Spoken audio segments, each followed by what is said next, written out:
अरविंद केजरीवाल जी और आम आदमी पार्टी कानूनी प्रक्रिया का सम्मान करती है, तो कल की जो तय तारीख थी उस पे अरविंद केजरीवाल जी कोर्ट गए। उन्होंने भारतीय जनता पार्टी के सभी नेताओं को जवाब दे दिया जो बार बार कह रहे थे कि अरविंद केजरीवाल जी कोर्ट से भाग रहे हैं, जो बार बार कह रहे थे कि अरविंद केजरीवाल जी ईडी से भाग रहे हैं। कल दिल्ली के मुख्यमंत्री अरविंद केजरीवाल जी ने उनका मुंह बंद कर दिया। उनका मुंह बंद कर दिया राउज एवेन्यू कोर्ट ने अरविंद केजरीवाल जी को कल सुबह जमानत देकर। तो जो भारतीय जनता पार्टी के नेता बार बार प्रेस कॉन्फ्रेंस कर रहे थे, कह रहे थे कि जी भाग रहे हैं, गिरफ्तार होंगे, कल उनको अपना जवाब मिल गया। अब कानूनी प्रक्रिया की शुरुआत होगी। अब उस पूरे केस पर बहस होगी। अब राउज एवेन्यू कोर्ट इस बात को एग्जामिन करेगा कि जो समन ईडी अरविंद केजरीवाल जी को भेज रही है, क्या वो समन कानूनी है या वो समन गैर कानूनी है। क्या अरविंद केजरीवाल जी को उस समन पे जाना होगा या उनको नहीं जाना होगा। अब इस पूरे मसले पर कानूनी बहस शुरू होगी। लेकिन भारतीय जनता पार्टी और मोदी जी कानूनी प्रक्रिया का तो सम्मान करते नहीं हैं। वो इस बात का इंतजार नहीं कर रहे हैं कि इस कानूनी प्रक्रिया का क्या निष्कर्ष निकलेगा, कोर्ट क्या फैसला देगी। उनको कानून से कोई मतलब नहीं है, उन्हें इन्वेस्टिगेशन से कोई मतलब नहीं है, उन्हें जस्टिस से कोई मतलब नहीं है, और उन्हें इन्वेस्टिगेशन से, जांच से सच्चाई क्या है ये पता चले, इससे कोई मतलब नहीं है।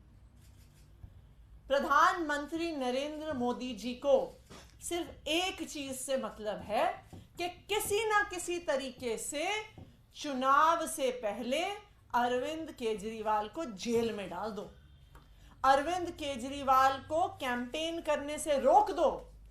सिर्फ यही प्रधानमंत्री नरेंद्र मोदी जी, उनकी भारतीय जनता पार्टी और उनकी ईडी और सीबीआई का एक इकलौता मकसद है। और यही कारण है कि कोर्ट की प्रक्रिया जैसे शुरू हुई उसके खत्म होने का इंतजार नहीं किया। कुछ ही घंटे के अंदर अंदर उसी केस में जिस पर कोर्ट में बहस हो रही है, कल शाम को अरविंद केजरीवाल जी को एक और समन मोदी जी की ईडी ने भेज दिया।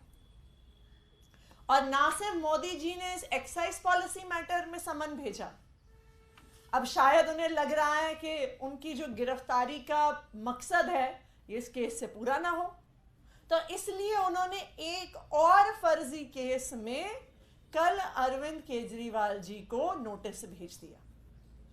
उन्होंने दिल्ली जल बोर्ड से जुड़े हुए किसी इन्वेस्टिगेशन को ज्वाइन करने को कहा है।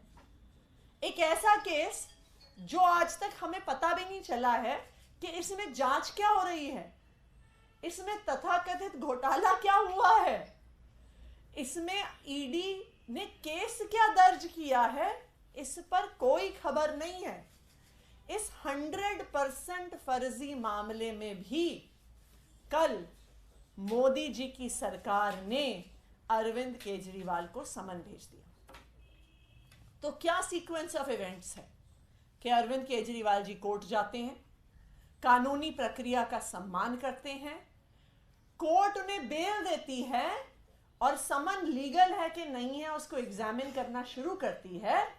लेकिन मोदी जी उसका वेट नहीं कर सकते हैं, मोदी जी इंतजार नहीं कर सकते हैं कि कोर्ट अपना फैसला देगी। उन्होंने शाम को ही अरविंद केजरीवाल जी को 2 और समन भिजवा दिए। ये क्या है, ये कैसी गुंडागर्दी है। आज के दिन पे ईडी और सीबीआई मोदी जी के दोनों गुंडे बन के रह गए हैं। हमने देखा कि किस तरह से, जिस तरह हम बॉलीवुड की फिल्मों में देखते हैं कि बॉम्बे में कोई बड़ा सा डॉन है और उसके 2 गुंडे हैं, जो भी उस डॉन का विरोध करता है गुंडे जाके उसके साथ मार पिटाई कर देते हैं। यही ईडी और सीबीआई कर रही है। जो मोदी जी का विरोध करता है, ईडी और सीबीआई उसके पीछे पड़ जाती हैं। हमने देखा है कि एक एक करके इन मोदी जी के इन दोनों गुंडों ने किस तरह से विपक्ष की एक एक पार्टी को टारगेट किया है, विपक्ष के एक एक नेता को टारगेट किया है।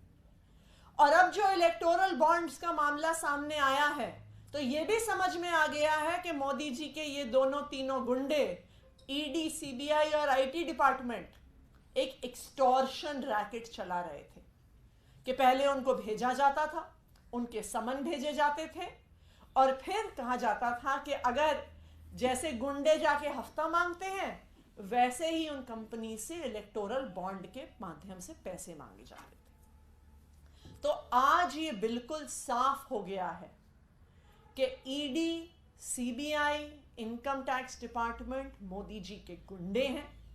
वो सिर्फ मोदी जी के विरोधियों को खत्म करने के लिए इस्तेमाल किए जा रहे हैं।